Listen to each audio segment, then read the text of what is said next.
Siomra beag. Ladies and gentlemen, welcome back to Sure Look, Sure Listen, the podcast that takes a pop at culture.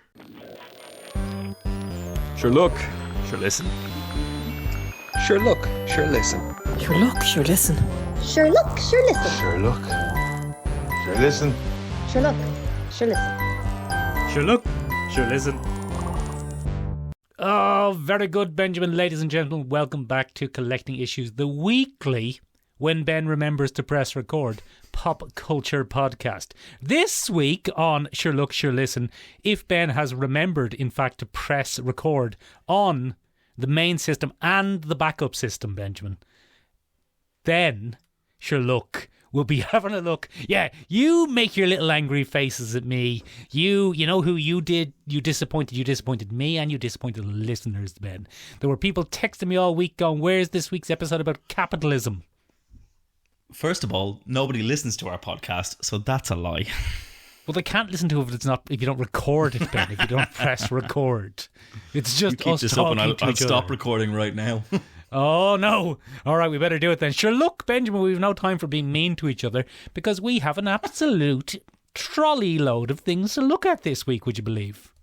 We do. Including, but not limited to, yes, in fact, limited to, The Flash has its official trailer. That's definitely happening for real, which surprises everybody. Also, The Hunger Games has a prequel, apparently, that no one wanted or asked for. Transformers Rise of the Beasts is coming out, and they're already kind of cannibalizing their own mythology. The Witcher has a season 3, and Netflix is like, oh, we promise it'll be good, we swear, mister, just watch The Witcher, please. Twisted Metal, Benjamin, one of your favourite post-apocalyptic nightmare world video games from the grimy, gritty, low-polygon PlayStation 1 era, is getting a surprise TV series on Peacock.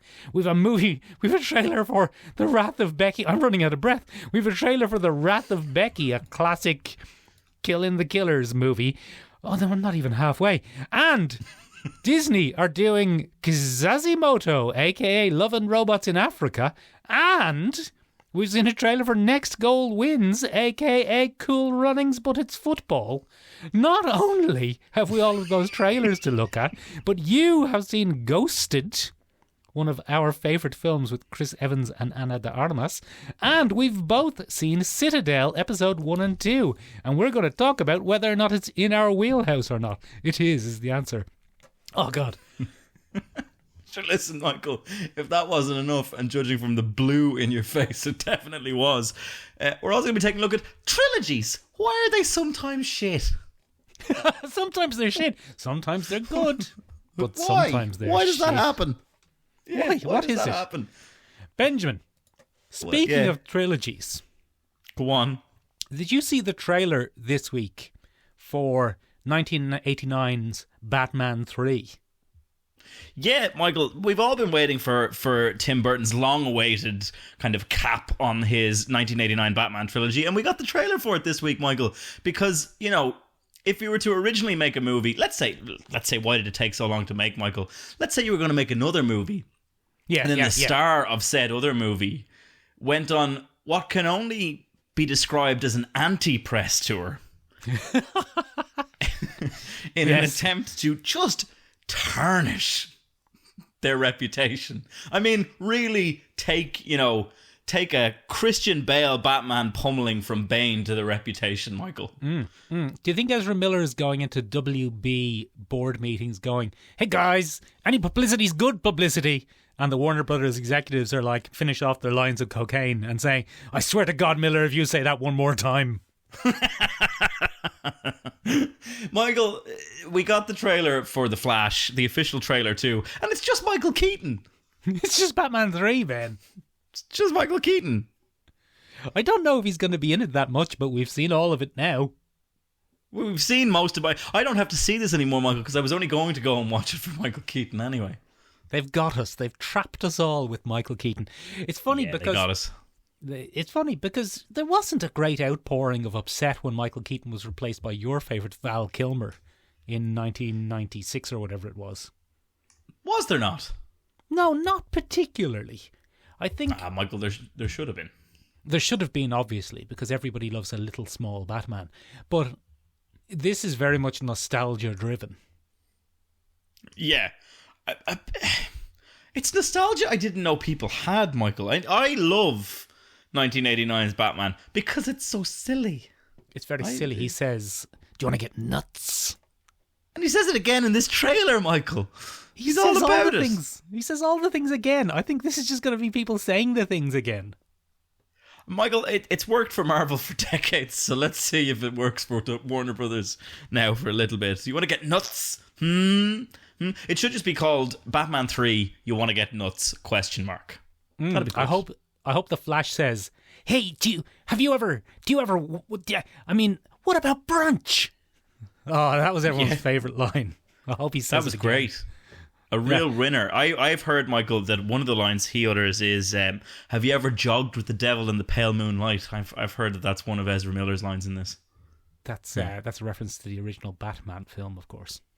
It is, yeah. It's going to be great. It's going to be very, very good. We're all looking forward to watching Jogging, the film. It's going to be very good. Going for a quick run, the film. Going for a quick run and changing the timeline, the film. Starring definitely okay Ezra Miller. Nobody Google anything, please. Thank you. Until after the movie. There's no need for Googling what actors have done. There's no need for it. Don't Warner Brothers be looking up what actors are doing. And if you don't know what they're doing, you'll be grand. You'll enjoy the films a lot more. Warner Brothers and Marvel are having a joint meeting now on how they're going to handle this Google ban in cinemas. One for Kang the Conqueror and one for The Flash. Just being like, are we just going to tell people not to do it? Is that what we're doing? Yeah. The DC guys are just finishing their lines of cocaine and going, "So how are we stopping this Google?" It's come out of nowhere. Where's this thing come from? For fuck's sake. Benjamin, speaking of things that have come out of nowhere and no one knows where it's come from, who asked for a Hunger Games prequel? Was it you? Michael. Was it you personally, Benjamin Colopy?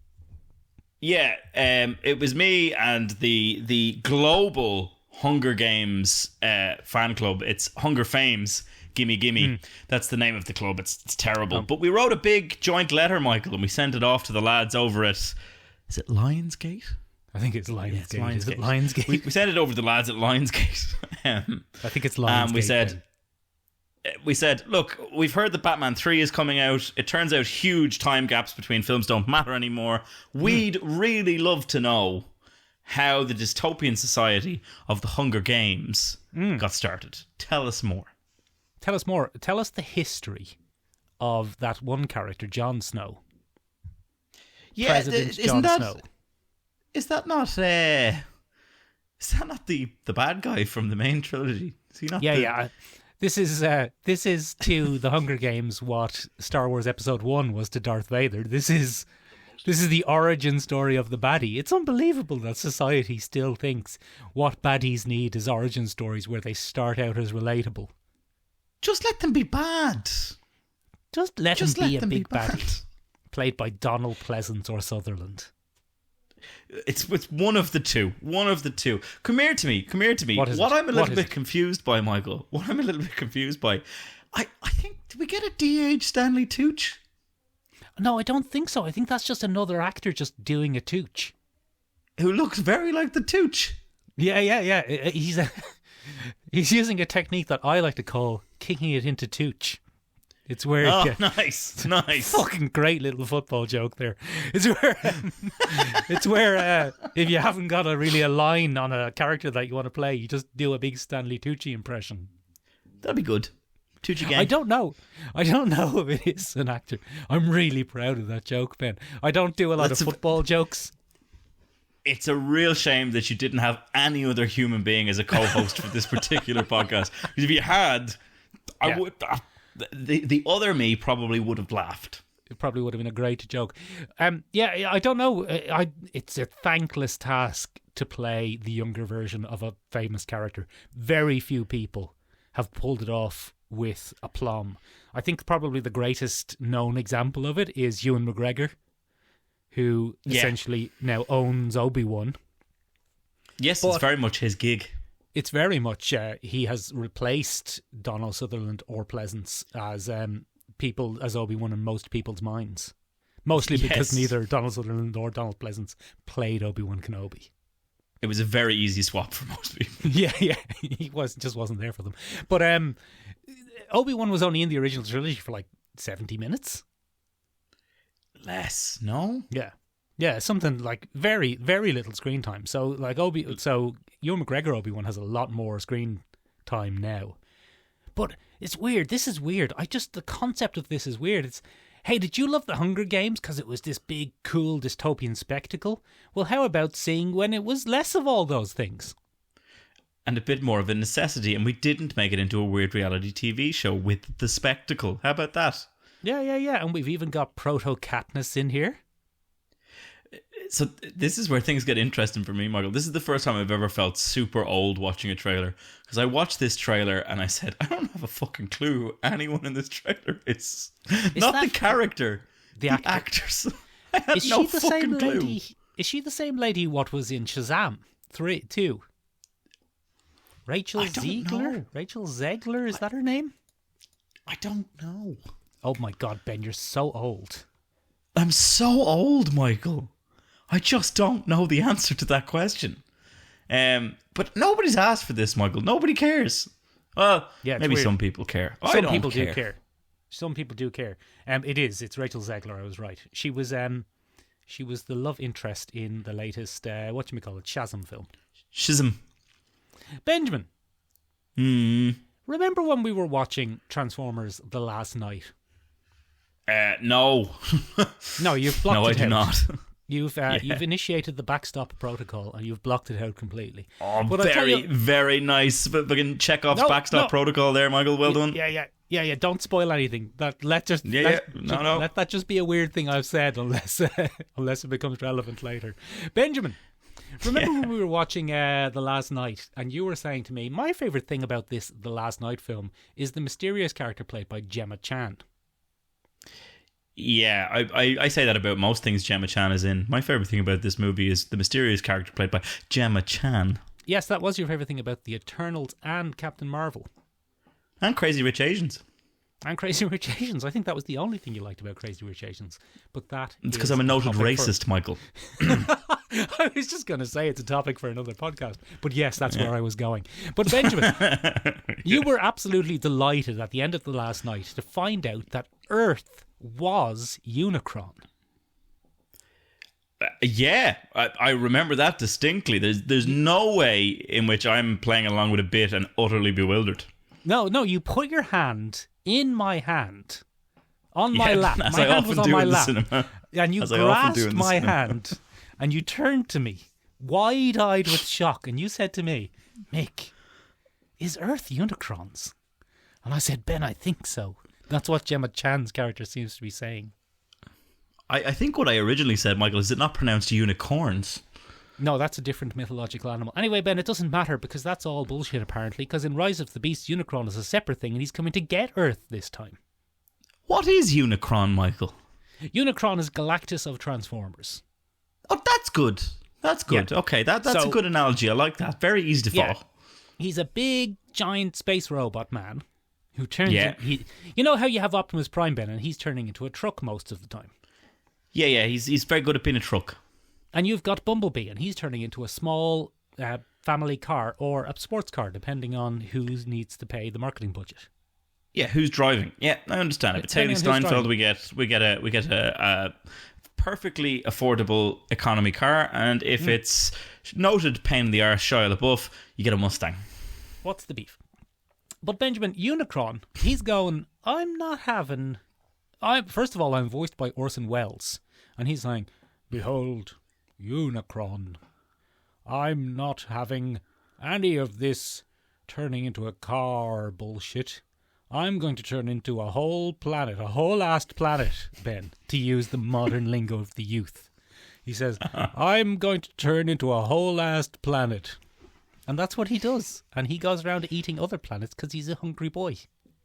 So wait, come here to me. How was Earth a Transformers devouring planet? It was, but it's What the not fuck? anymore, because that's how the last they- night ended. The revelation in the last night was Earth was Unicrons all along. Oh, But, okay. In this, in Transformers Rise of the Beasts. It's not anymore. There he is. Look, he's up in the sky. Oh, fuck.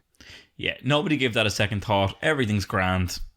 Yeah. Is it a different timeline? Is it the same timeline? Are any of the films in the same timeline? Does any of it matter? Is John Cena in this?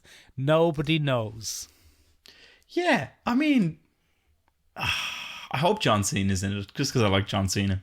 Is John Cena in it? Is that what you're saying? Are you saying right now that John Cena is in Transformers Rise of the Beasts? It'll probably get us more views, so yes, I'm saying definitively, Michael, that John Cena is definitely in Transformers 7? Is this Transformers 7 or 8? I don't know, Ben. I'm barely a Transformers fan, Ben, so I don't really keep track of these things. But that's a fucking lie. Yeah, I know. That was the irony of it. Even for me, I have not a fucking clue what's going on anymore. Earth's not even Unicron, as it turns out. So Gemma Chan once again was lying to us. That fucking lies from Gemma Chan. But you know what? The next time she's in a film playing a mysterious stranger, I'm in. You're still going to be in. Benjamin, speaking of mysterious strangers, is there any stranger more mysterious than Geralt the Witcher? I think you're thinking of Geralt of Rivia's strange twin brother who'll be taking over from season 4, Michael. Liam Hemsworth. That'd be great. I can't wait. I love a miscast recasting. It's going to be fabulous. They can't follow through with this, Michael. They can and they will, and they're going to. Was Armie Hammer busy or something? Like, could you not just have gotten another lantern-jawed, like, rugged individual to play him? Liam Hemsworth. What's the last thing Liam Hemsworth was in? Hunger Games? I don't know. I think he was. I just don't know. I don't know. It's weird. He might have been. Maybe. Come here to me, Michael. This has had the wind reefed out of its sails by pure merit of the fact that this announcement that they're replacing bloody Henry Cavill with Liam Hemsworth, it's gone. It's over. It's just, who cares? Well, for me, I don't know. Maybe other people care. Well, the internet is certainly backlashing against this. The internet's take on this seems to be like, Netflix, how dare you just put this trailer out and pretend that everything is fine? You absolute liars. Who do you think you are? Gemma Chan's character from Transformers The Last Night, trying to pull the wool over our eyes that this planet is or isn't Unicron? Yeah. So, anyway, in season 3 of The Witcher, Michael, it's Geralt versus Unicron. That's what's happening. Oh, is it? Is it? Yeah. It's in this multiverse, Michael, he's known as the Wild Unicron. And he's after Ciri. That's what's happening. It's the Wild Hunt, Ben. It's the Wild Hunt, Michael. That famous mythical iteration, the Wild Hunt. And it's coming for Ciri. Oh, no. Oh, no. It's the events of The Witcher 3, Michael, isn't it? That is the plot of The Witcher 3, yes. Yeah. And apparently Geralt is scared now. He's got a little bit of the heebie-jeebies. Okay, because the Wild Hunt, he's like, oh flipping the Wild Hunt's no good. The Wild Hunt's no good. You don't want that after you. So, Michael, we found out in The Witcher 2 that the conjunction of the spheres is actually a bunch of separate parallel universes, not necessarily parallel, just separate universes that line up every once in a while and cause havoc. Oh, that would be a great way to slip a different Witcher in. Yeah, wouldn't it? Well, what happened to your face, Geralt? Why are you suddenly less attractive and abusive towards Miley Cyrus? We'd find out that it's because of the conjunction of the spheres. Hold on a minute. Where is this coming from? Oh, have you not heard all this, Michael? Have you not been on the internet over the last 3 weeks, no? No. What has he allegedly done? Yeah, so allegedly, Michael, he's been a bit of a controlling man, Michael, and a bit of a subtle gaslighter and abuser of his former wife, Miley Cyrus. Oh, is that not what marriage is for? No, fuck me. That's. Ooh, hang on, I had to catch my breath from that one. It's rare for you to be the misogynist on this podcast, Michael. But, no, I didn't mean for husbands towards wives. I meant both ways. Oh, okay. So you're more anti-marriage. Oh yeah. Oh, that'll probably get us more listeners. Say that again a bit louder. No time for it. Everyone's the worst. For it. Everyone's the worst. Look, I don't know if I care about Geralt of Rivia swinging a sword anymore. I don't. They also take very long between seasons, Michael. Do they? Is it not just one Earth year? Is it 1 Earth year? I think it's a bit more at this point. Is it? Well, I mean, it's not exactly smooth sailing, is it? No, it never goes very well for them, does it? It's just, it's not their best work. It's not their best work. Look, an inglorious end to an all-right series that started well enough.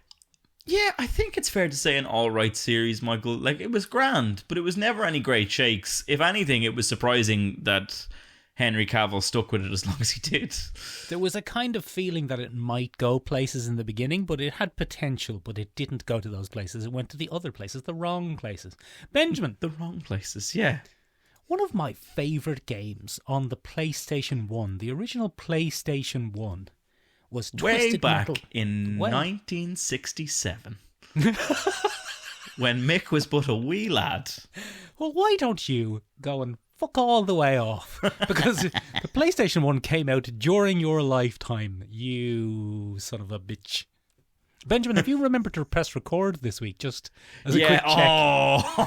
Oh, look at you, you son of a bitch. That is both fair, mean, and cutting. Well played. Well played. The triple whammy. Yeah.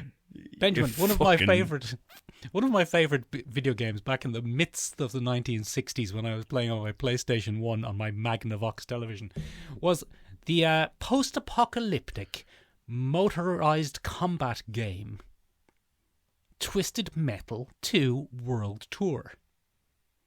And Twisted Metal, Ben, takes... Go on, sorry, look, you're reacting It's just a there. deep cut, Michael. That is a deep, deep cut. A fabulous game, Benjamin. You play one of a variety of different cartoonish weirdos who's trying to win a tournament of motorized combat because the organizer of the tournament has promised one genie-esque wish to whoever wins the tournament. Yes. Now, he's a prick, Ben. So he plans on whatever you wish for, he's going to turn it around on you and like do a big mean trick on you.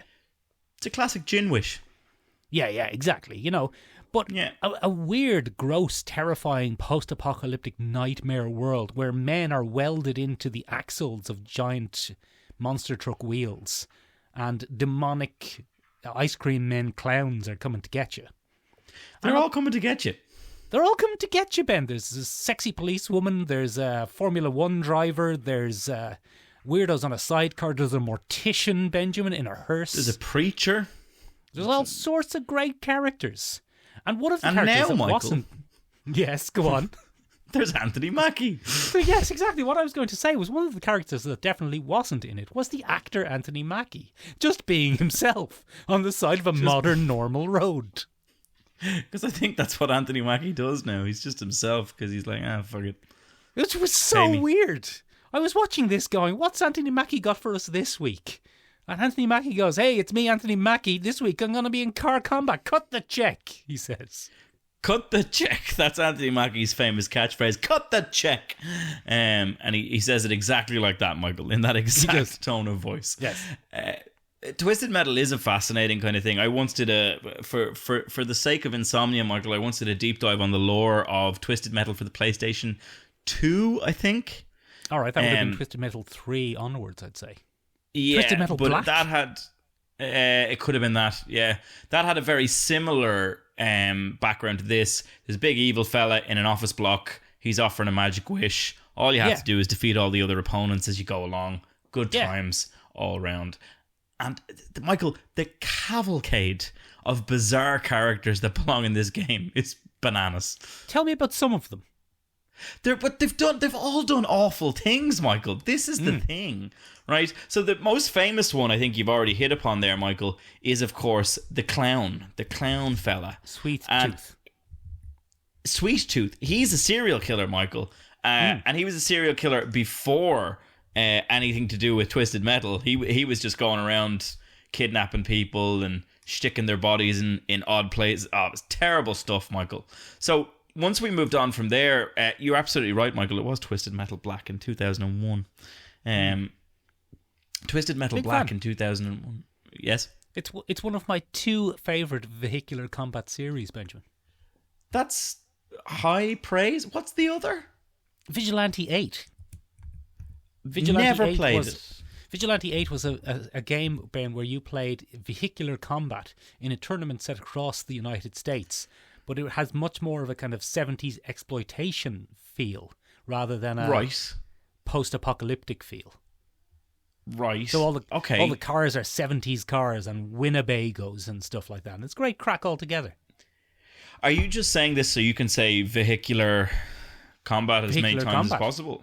No, yeah. I just love vehicular combat. I just love all the weird characters. Like there's like Big Rig, and he's this kind of crazy trucker guy. And there's a guy who has a Winnebago full of bees. And there's just the actor Anthony Mackie. He's just there. Hey, it's me, Anthony Mackie. I'm between projects. I need someone to cut that check. Yeah. Hey, cut the check.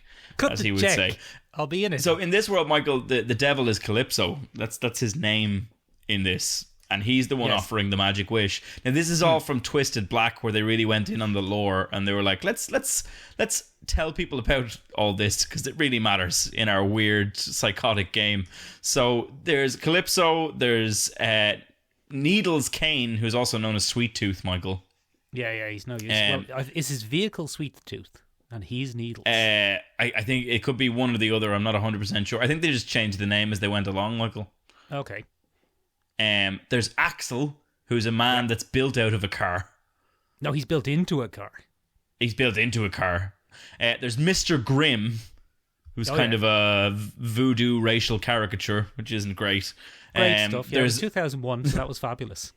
There's Marcus Kane, who it's later revealed, Michael, and spoilers for a game that came out in 2001, but he's bloody Sweet Tooth. How that works is beyond anybody. Oh, bloody hell, that's very confusing.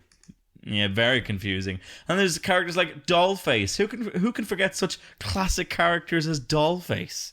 Now, who's Dollface?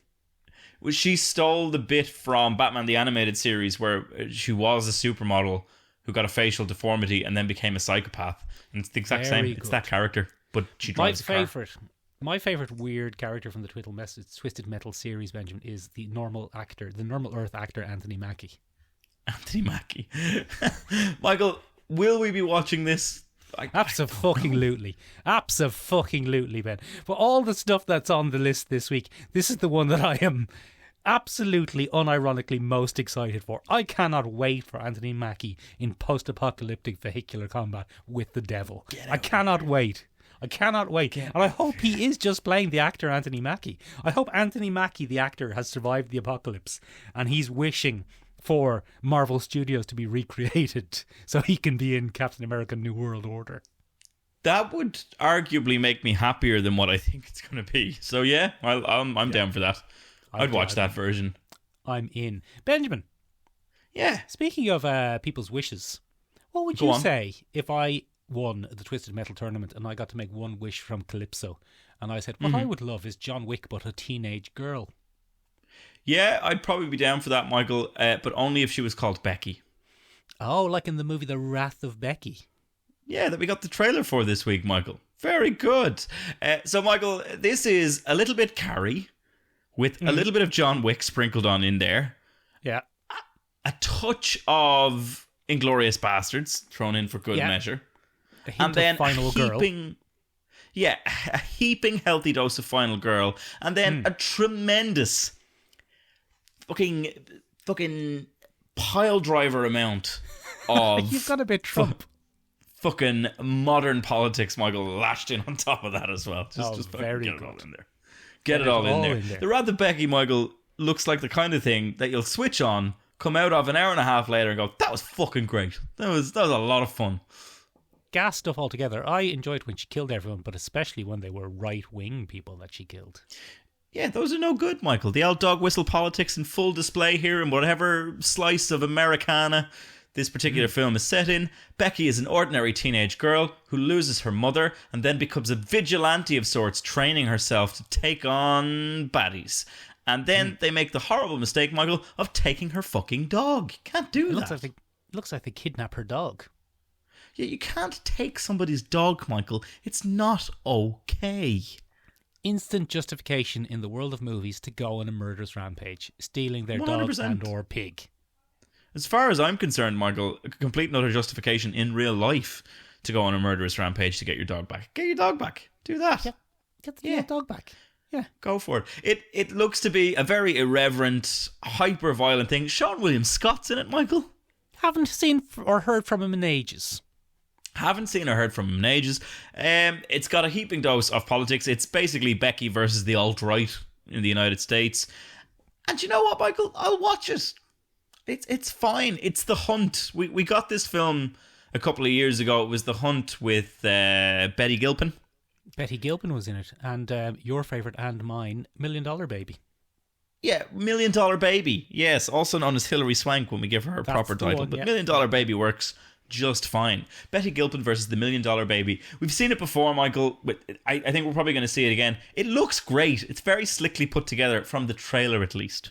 Yeah, it looks very enjoyable. Speaking of slickly put together things from the trailer, though, what's all of this Kizazi Moto? So, Michael, Disney has a lot to answer for in life. I think that would be fair to say. Copyright laws being extended beyond all reason, for example. Including creating 2 films set in African nations with very little input from African nations.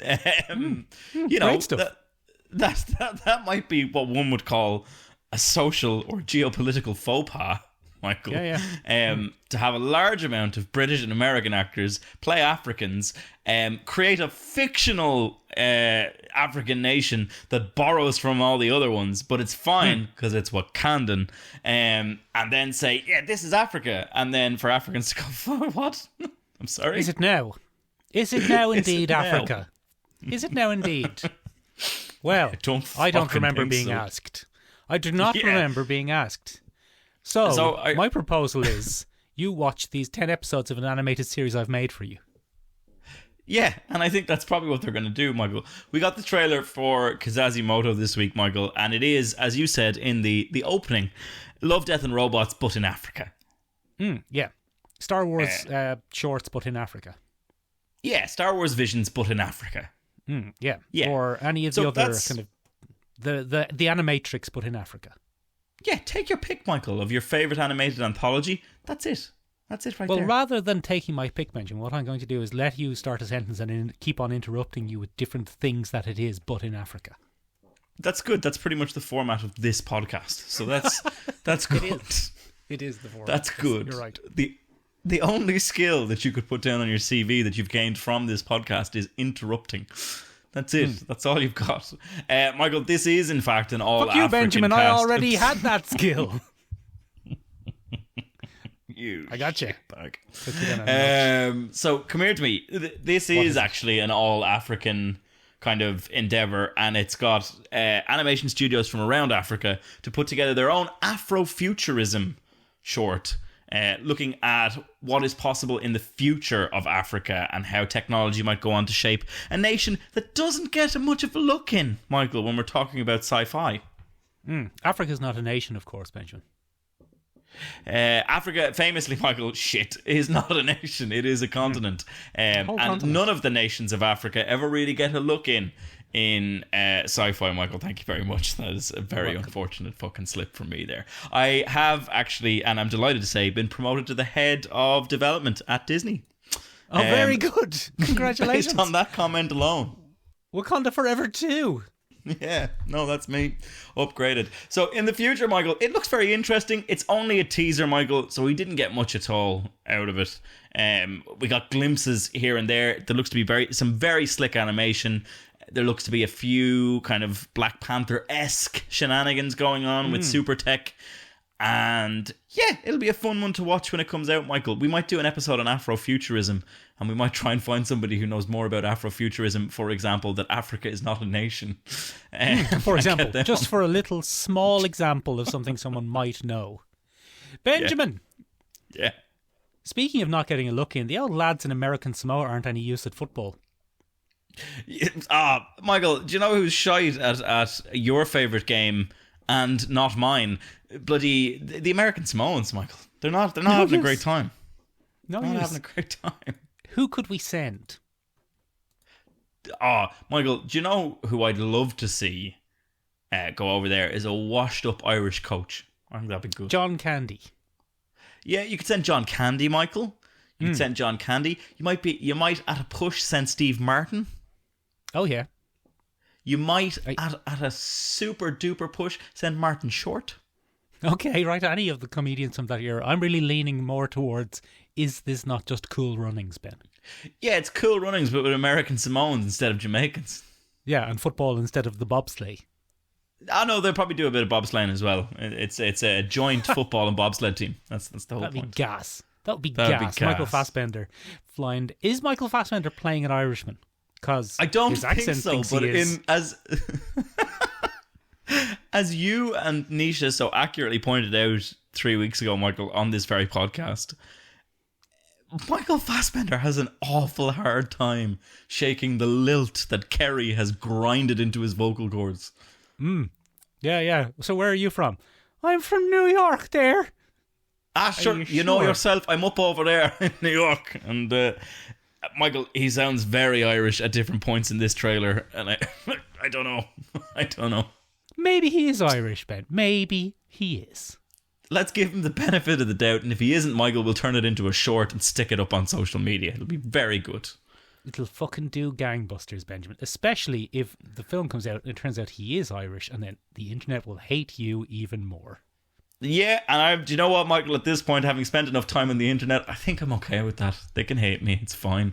Come here to me. Yeah, it's got some classic Taika Waititi bits in it.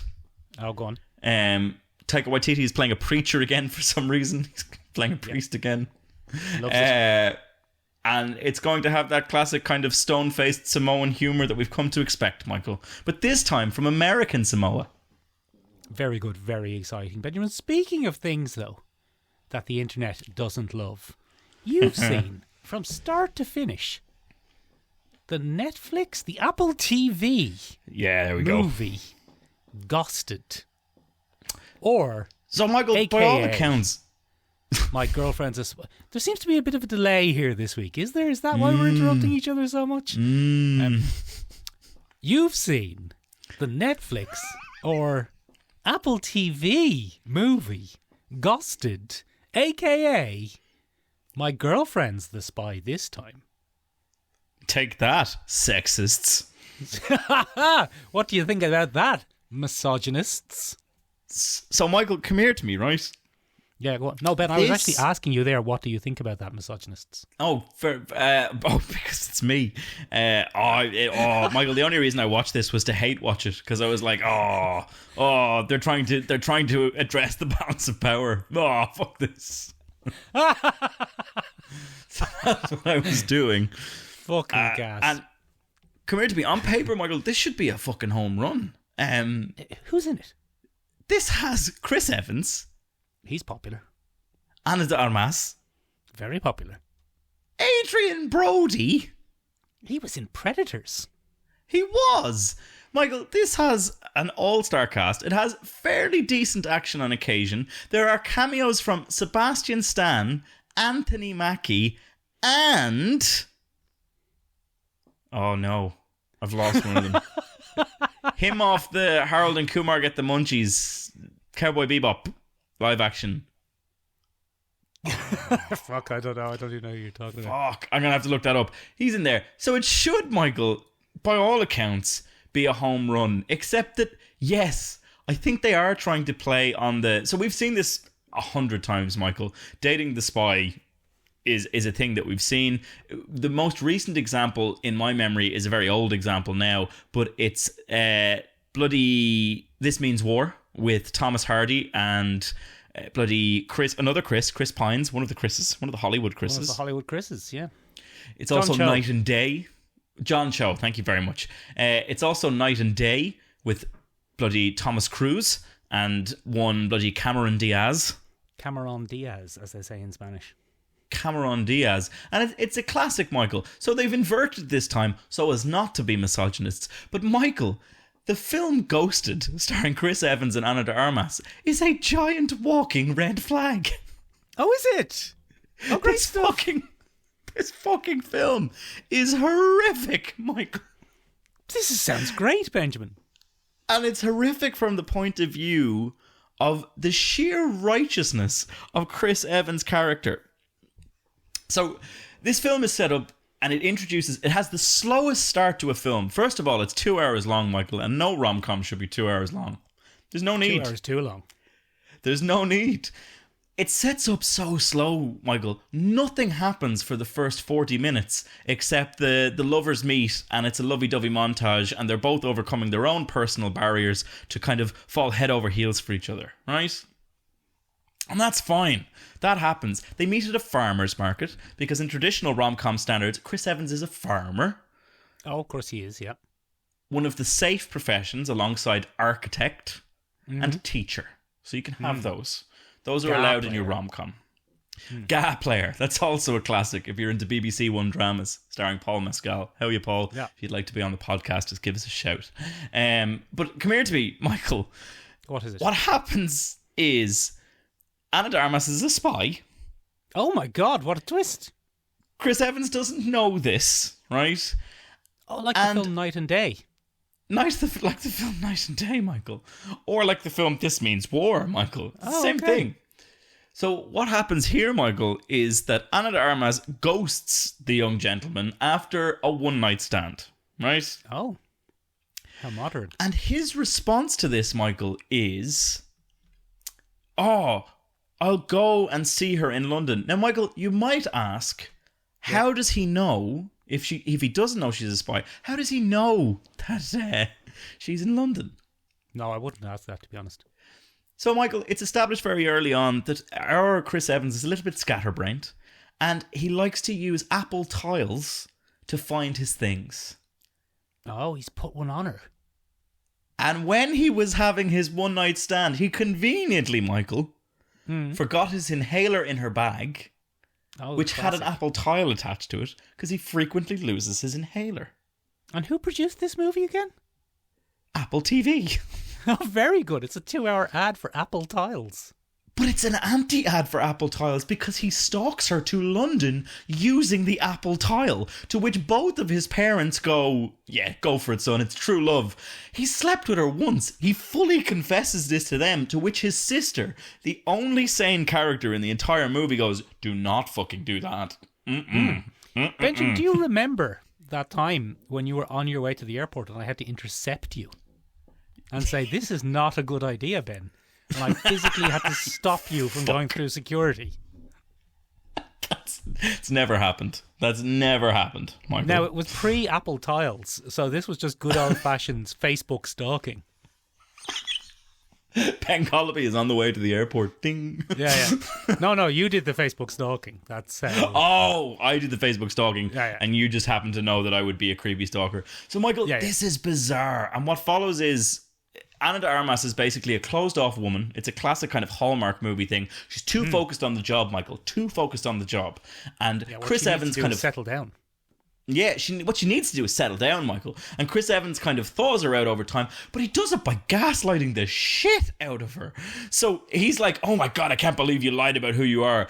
Despite the fact that on their first date, Michael, he lies about who he is constantly. And she calls him on this and he goes, it's not the same. Because you murder people. It's bizarre, Michael. It's just a series of Chris Evans being like, I'm right because I'm a man and I'm open to things and I admit my mistakes. He doesn't.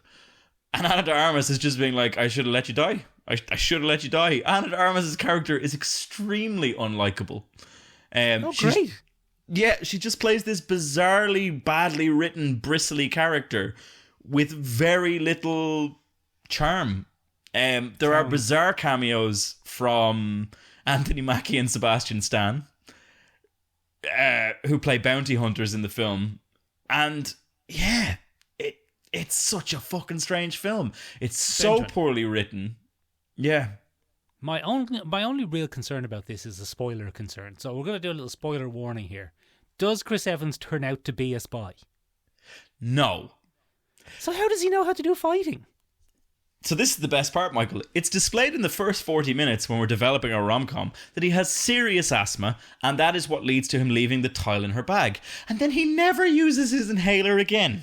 Through skydives, through plane fights, through car chases, through physical hand-to-hand combat, through, you name the spy sequence, Chris Evans doesn't need his inhaler anymore. He is inexplicably excellent in combat situations after one sequence of, oh God, I don't know what I'm doing because I'm not a spy and my girlfriend is. It's fucking awful. It's really bad. Great. Absolutely fabulous stuff. Benjamin. Yeah. Speaking of kind of mediocre spy stuff that came out of nowhere, we were invited to the premiere in the cinema of Citadel episodes 1 and 2 last week, and I forgot to check our emails and didn't notice. Fuck off. Yeah. Great stuff. Are you serious? But anyway, 100%. But Benjamin, that doesn't matter. Shitbag. Ah.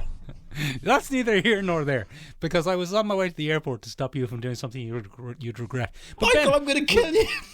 We've both seen Citadel episodes 1 and 2, the latest. Go on. I leave you with one fucking job. I make all the social media. I put it all up there. I get this shit ready. All you have to do is check the emails. Now, sometimes I forget, like you forgot to record last week. But Benjamin, look, that's neither here nor there, because we've both seen episodes 1 and 2 of the latest show from the Russo brothers, muscly old Richard Madden, and your favourite, Priyanka Chopra's Jonas. Yeah, Citadel. Priyanka Chopra Jonas. Yeah, I didn't know she was an actress, but there you go. I knew she was married to one of the Jonases. Yeah, She was an which actress. one? Nobody knows. It's one of the Jonases. I think they might swap. I think they just probably rotate. That's a little bit misogynistic, I think. Probably, yeah. No, I don't mean her. I mean she has each of them whenever she fancies it. She's much taller than all three of the brothers on each other's shoulders. She's a very intimidating woman. Yeah. Is she indeed? Benjamin, Yeah. it's a spy drama thing. It's a spy drama thing, Michael. It is. For whatever reason, Michael, Yes. the Russos can't get enough of spies. They fucking love Grey spies. man. Yeah. Yeah, the Grey Man. This is arguably better than the Grey Man, Michael. Go on. In what sense? I think. So, the Grey Man is a bit of a mess, Michael, in that it's essentially a classic kind of, I'm a very dangerous man, but I have a heart of gold. And that's fine. And it works out just grand. And we have the weird bodyguard narrative where he looks after his mentor's child, and that's what gets him through. Chris Evans was in that as well. Yeah, so was Anna de Armas. So was Anna de Armas. They're all best pals. So anyway, Michael, that's absolutely fine. It wasn't a great film. It was a bit messy, bit all over the place, bit... Ugh. I agree. Yeah, a bit all over the place. This, Michael, is the Russo brothers wearing their love for spycraft on their sleeves ever again. They had a massive hit with The Winter Soldier way back in 2012? No, a little 14? bit more recent than that. 15, Yeah, a little bit more recent than that. But they've never let it go, Michael. They've always gone back to spycraft. Ever since. They can't let it go. They're just like, yeah, spies are great. Who doesn't love spies? Just keep doing generic spy stuff. We're going to do a spy stuff about a spy man who's doing a big spy, and then there's an accident, and he washes ashore mysteriously bereft of his memories. And he goes on to try and find his memories. And then, excuse me, sir, sorry, just a moment. Is that Jason Bourne? Are you talking about the film Jason Bourne? And he goes, yes, we are talking about the film Jason Bourne. But what we're going to have is we're going to have one of the characters say, this is just like Jason Bourne. And that therefore indemnifies us from anyone criticising that this is just Jason Bourne. Michael, this is every spy film ever. This is Citadel spy films. What? Yeah, go on. But this is just... You go on, you finish your point, because it's probably better than mine. I was just going to say, this is to spy films what that Robbie Amell simulant movie is to robot movies. Yeah, it's the same thing. It's just this big amalgamation. So, Michael, right down to the two competing fictional spy agencies. So the spectre of this particular series is Manticore. Manticore. Which is something straight out of G.I. Joe. It's straight out of The Man from U.N.C.L.E. It's straight out of classic James Bond. It's so ridiculous that there are two covert spy agencies who are the good guys because you can't trust a government. It's the Kingsman, Michael. It's all of these things just rolled into one, and that's what Citadel is. And it's just so silly, but it kind of works. So there's so much James Bond in this, Michael, that you may as well resurrect Sean Connery and just... Sean Connery dead? I don't know. I don't know. I don't know if anybody knows if Sean Connery's dead or not. Correct me in the comments down below if I'm wrong. But we have a cue, Michael, and it's Stanley Tucci. It's the Tooch, Ben. Kick it into It's the Tooch. Tooch. Welcome to our new segment, Kicking It into Tooch, where we analyse the works of Stanley Tucci. Didn't Stanley Tucci play this character a few weeks ago in that movie, Kate Beckinsale is the spy with no memory? Yeah, Surge? Was that what it was? Was it not called Live Wire or Jolt? Jolt? Was it called Jolt? I think it might have been called Jolt. Jolt Cola, the movie. And yeah, Michael... So he's in this as the kind of witty, snappy, kind of super gadget man. The main villain of this so far, Michael, and spoilers for episodes 1 and 2 of Citadel, is Dahlia Archer, who's the head of Manticore. Yeah, or just... What a name! Kind of generically. Great name. Yeah. Just generically, the English. The English appear to be the English. The English are at it again, Michael. The other thing that's great is the villains in this, Michael. They're henchmen. It's a classic James Bond shtick. They're twins. They're sadistic twins. Stick them in there. Stick them in. Have you got any tropes for us? What about a man who rescues a female character and then turns out to be a creeper? It's fucking insane. Stick them in there. That's an excellent point. So I'd like to take a look at that very, very quickly because we're running rapidly out of time, Michael. There was too much on the fucking thing. Right? Too much on the list this week. Both of our super spies, Michael, get their memories wiped after the Manticore ambush on the train because Stanley Tucci, Q, activates the backstop protocol. Yeah, spoilers. Okay, to which Big I spoilers. said... Yeah, oh, sorry, big spoilers. Just put this in. Big spoilers, ladies and gentlemen. You can just edit that in, Michael. Thanks a million. I'm not going to. But Good man. I know you're thanks for not. the I know effort. you're not, you fuck. But come here to me, anyway. Yes, go on. Anyway. What is it? Richard Madden, also known as... What's his name in the show? It's ridiculous. Icarus. Joel Johnson? No, Mason. it's Mason. Mason Kane. Mason Kane. So Mason Kane Yeah. The last name. wakes up with his memory wiped. Yeah. And he wakes up in a lovely little hospital.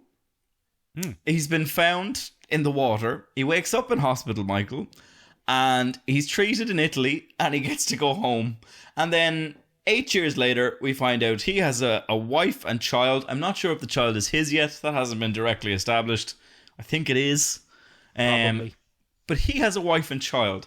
And then, Michael, Citadel goes and basically fridges Priyanka Chopra Jonas a little bit. So we talk about fridging a lot on this, Michael. It's the unspeakable acts of violence committed against women for motivation, quite often in fiction. Priyanka Chopra doesn't wake up in an Italian hospital. Priyanka Chopra Jonas doesn't get a nice family ending. Priyanka Chopra Jonas is found by an incel serial killer? I think he's just an Italian. That's going to get us in trouble. So, Michael, I thought it was a Manticore agent because he's an absolute bastard. He handcuffs her Just to a the real bed creeper. Yeah. and then basically attempts to sexually assault her, and she's forced to absolutely annihilate this man in an incredibly bloody, awful scene. That's just traumatic. And Michael, it's a real fuck up. Because you're just like, this feels a little bit misogynistic. This is a little bit of female torture porn. Is that what we're getting? And it's a bit of damsel in distress stuff. But it's that classic thing of, look how tough this woman is because she can, take on a misogynist. Now, a fucking hyper example of a misogynist in the form of Italian man number one. But we've already seen how competent she is as a human being from the amazing train fight scene where she works with Richard Madden to clear out the deck. And it's so strange that her character has to go through attempted sexual assault, absolute trauma psychologically.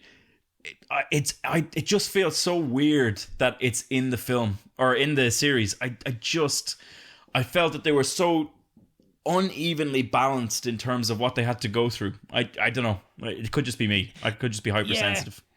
Yeah, maybe you're a bit hypersensitive. I mean, it's not great, but I didn't really like it anyway. I didn't like the show anyway. I'm concerned of the idea, the other idea that has been played out of the super competent female spy and the slightly incompetent male spy trying to keep up with her. Well, that seems to be the setup for the show now. Which is the setup for, say, Chuck, the setup for Ghosted, the setup for... Yeah. It's a pretty big trope these days of super competent female and incompetent male helper.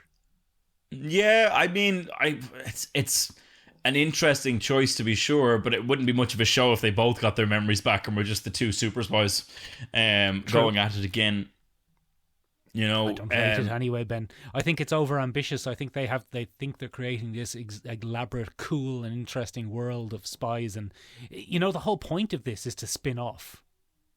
Did you watch, Michael, the post-show breakdown? No, I couldn't abide for it. each episode. It's the most blow their own horn shite that I've ever seen. They're utterly convinced that this is going to be spinning off into like a Russian TV show and an Indian TV show and a Spanish TV show, and it's all going to be set in the world of the Citadel and Manticore. It's not. Like, it's an enjoyable watch. It's very slick. Does it deserve... They keep blowing... They're blowing their own horn by being like, this is the most expensive TV show ever produced. That's not a positive. That's not necessarily... Yeah, that's not the accolade you want it to be. It's good, but I think it tries to get away with all these influences. And as you said, because they call them out... You know, and they're like, oh, well, I'm a tech genius and my tech is almost like magic. It's like, that doesn't excuse the helpful Tucci ex machina that pops up every once in a while when they need a fake gadget or a MacGuffin that will explain something. Like, Case X is the stupidest fucking thing I've ever heard. Where's Case X? Hide it. What is this, the 70s or the future? Silly. But, it's bizarre, Michael. I enjoyed it, but not on the merit of it being anything original or interesting. It's a very easy watch. I didn't really enjoy it, to be honest. I sat through it and it was fine, but I have no interest or excitement to see anything about where it goes. I'd much rather see Anthony Mackie in a post-apocalyptic vehicular combat show like Twisted Metal. Benjamin, I think one of the problems it has is it puts the cart before the horse. And it's a huge problem in media these days, where everyone is so concerned with their franchise and their spin-offs and their follow-ups, and no one is organically just putting out one movie anymore, seeing if it catches, and then developing from there. Michael, there's no such thing as the one-shot anymore. It's fucking all over. Everything has to be a franchise now, and I blame the Russo brothers. It's their fault. Gosh darned Russo brothers and Jon Favreau. It's sometimes, Michael, one of the toughest watches is the smugness with which they line up franchises. So, the people particularly guilty of this at the moment, Michael, are the Star Wars universe. Everything smugly nods at its own. We do a little mini series on that. Do you remember that pilot that was in that movie for 10 minutes? Let's give him a series. Oh yeah, get him in there. Wouldn't you like to see him? Get him in there. Where did he come from? What's that? Yeah, exactly. And Michael, you know, that's nothing new. We've seen that in movies again and again and again, where a movie is convinced it's deserving of a sequel. Most recently, what we saw that it was the Super Mario Bros. Exhumed episode, Michael, from 1997, where they line up a sequel, and it's never going to happen. It's not a good series. It's not a good movie. But we see it happen again and again and again, Michael. And usually, I find, it's by the third film that it's really lost its va-va-voom, so to speak. Go on. So, I'm thinking particularly, Michael, the one that I always come back to when I talk about trilogies that really lost their oomph is The Dark Knight Rises. fish, pasta, fish, Yeah. pasta. An absolute classic, Michael. An absolute classic for white wine pairings. Absolutely. And when it comes to that kind of thing, Michael, it's not a bad film, right? The Dark Knight Rises. That's the best joke you've ever done. Your best joke. You just peaked. That's it. Like a fucking midways trilogy. I've peaked. Michael. The strange thing about The Dark Knight Rises is it's probably an alright film by itself, but it followed up something that was a perfect storm of media, which was The Dark Knight. Go on. The Dark Knight became immortalized because of the scandal around Heath Ledger. It was already a very good movie with a stunning performance from many people, but it solidified itself as kind of a top-tier film due, I think, in part to the tragedy around Heath Ledger's passing. And it was very hard to separate those two things as a success. And then what came next, Michael, could never live up to what was done in The Dark Knight. It just wasn't going to happen. And I think one of the interesting things that we see with Christopher Nolan is he's gone back to one-shots. Christopher Nolan Inception. Tenet, Interstellar, the new and soon to be there Oppenheimer. I think Christopher Nolan went, maybe I am a one-trick pony, and that's fine if we only need a pony that knows one trick. And now he's making the one-shots, and it works absolutely fine. But Michael, we see it happen again and again and again. It's not always a trilogy, but it does seem to be, a very strong sign of that. Trilogies are a great way of recognizing it as an issue. Also, if you push past the trilogy, I mean, look at Thor, Michael.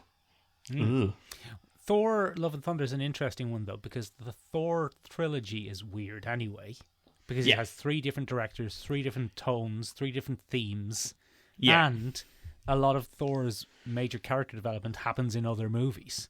So it does. It's a weird, inconsistent series, and it was inevitable that they would hit a speed bump. And Love and Thunder, rubbish as it is probably realistically more Ragnarok 2 than Thor 4. Right. Does that follow me? Yeah, no, I get that. It's Taika Waititi trying to make his own little Thor trilogy. In the same way, that retrospectively, Batman Forever. Batman Forever was Batman 1989 3, but retrospectively, we don't really look at it as Batman 3.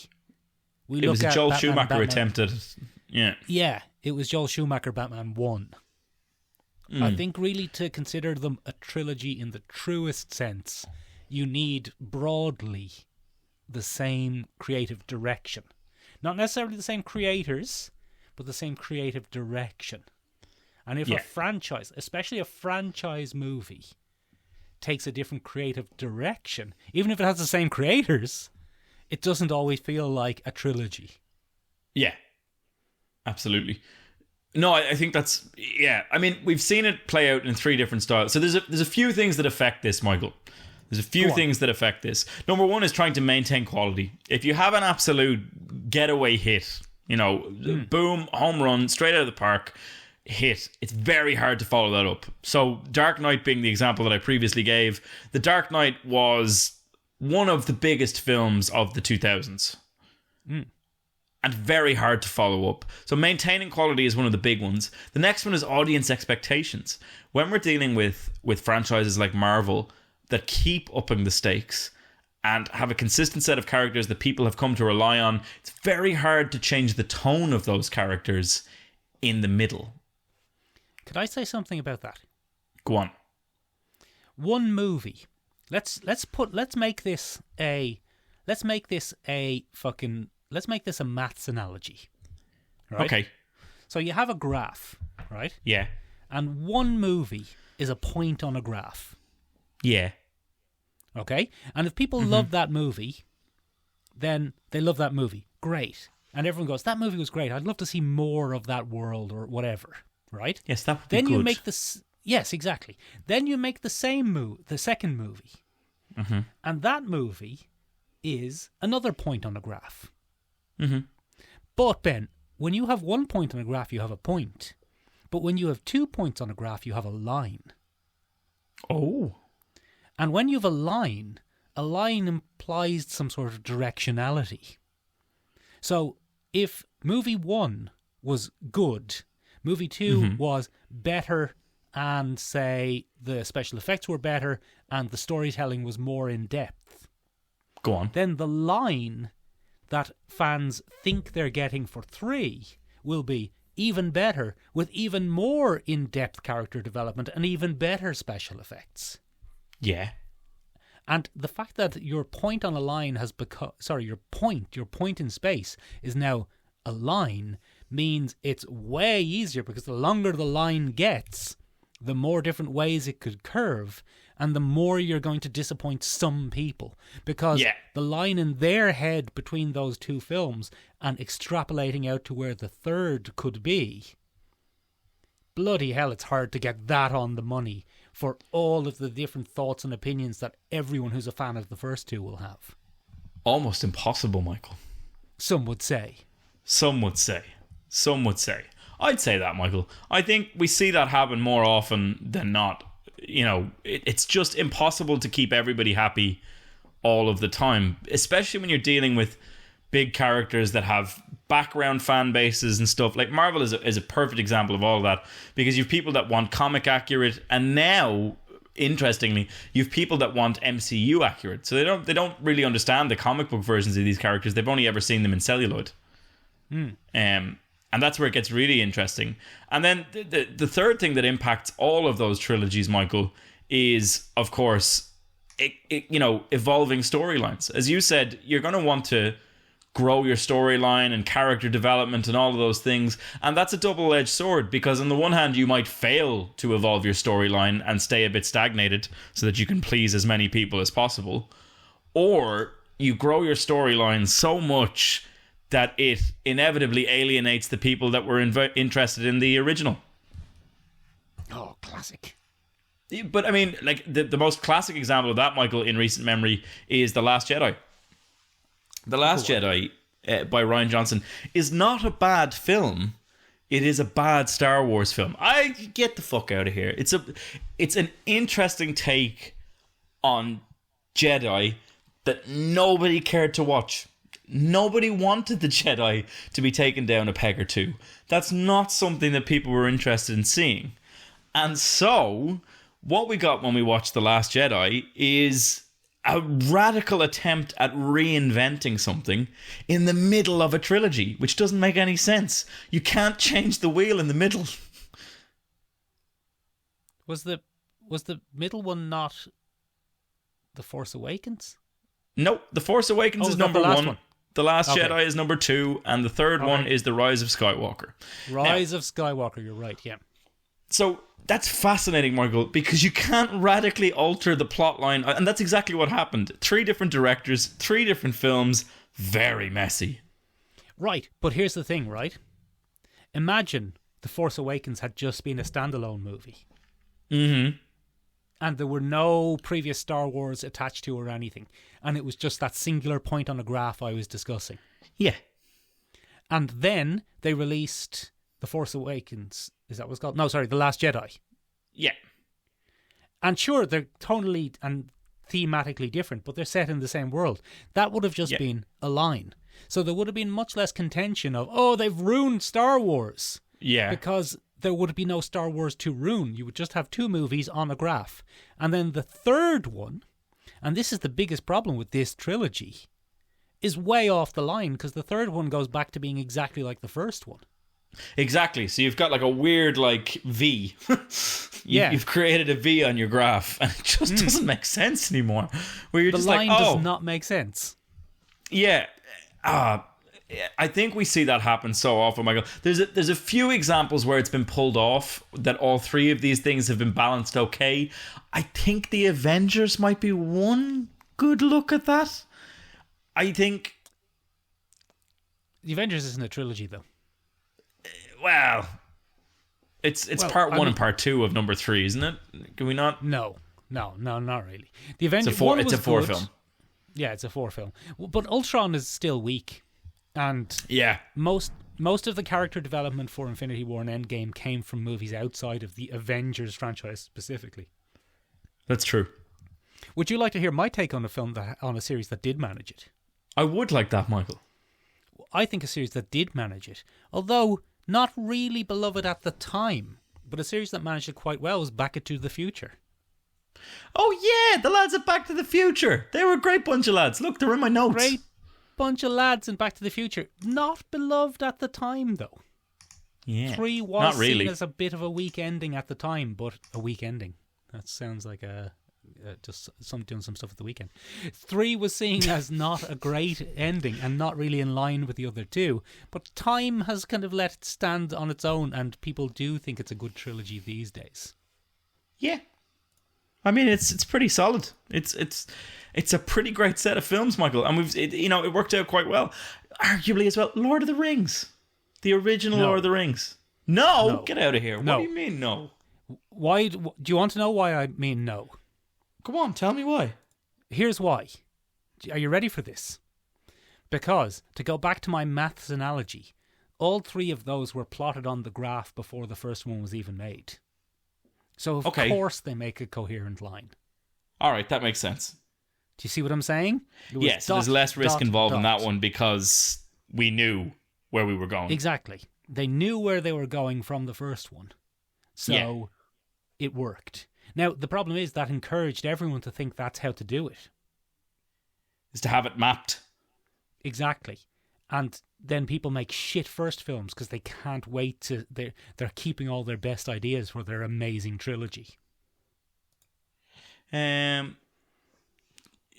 okay. So do you think that would inevitably lead, if you're plotting like that, are they keeping all the big bangs to the third film, is it?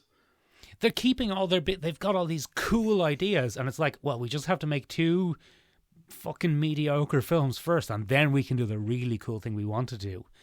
Hello, who's that? Sorry, yes, is that? Hold on, Ben, sorry, I'm being interrupted. I've got an incoming call from the film Dracula Untold. Yes? Yes, well, you're not going to make those follow-ups, are you, you fucking idiots? Charles Sorry, Dance. What a wasted villain. Oh, complete waste of time. One of the greatest, to quote you from earlier, smug sequel setups of all time that went nowhere. It was so smug. What does he say? The game is afoot? It's something very, very similar, Michael. Sometimes they get very smug, Michael, and it's just... Go on. The one that I think of a lot, Michael, is Sherlock Holmes, the Guy Ritchie Sherlock Holmes. So he tried to do a 2-movie arc and then decided somewhere along the line, no, we'll try it again. He's been making that film for the last couple of years. There's been rumors floating around that it's going to come out, but it's the smugness of he went so far as to do the classic "the end" with a question mark at the end of it. Classic. It's just... The second I see that, I'm like, you fucked it. You fucked it. You Absolutely fucked it. Yeah. I'm trying to think of other examples that have done that, but I can't. But ladies and gentlemen, you know who probably could think of those? You. You could probably think of those. And there's a few places you can get in touch with us. You can find us on the interwebs at www.seomrabeag.com, SEOMRABEAG.com. It means tiny room in Irish. You can find us on Instagram at Podcast. You can indeed. It's very popular. It's relatively popular these days. You can find us in the best place to get in touch with us, which is hopping up on the Discord at the link below in the description. Hop up on it. Yeah, you can get in touch with us and chat with us there. If you'd like to get in touch with us to go to a premiere of something, don't send us an email. Get in touch with us through Instagram. We might check that a bit more often.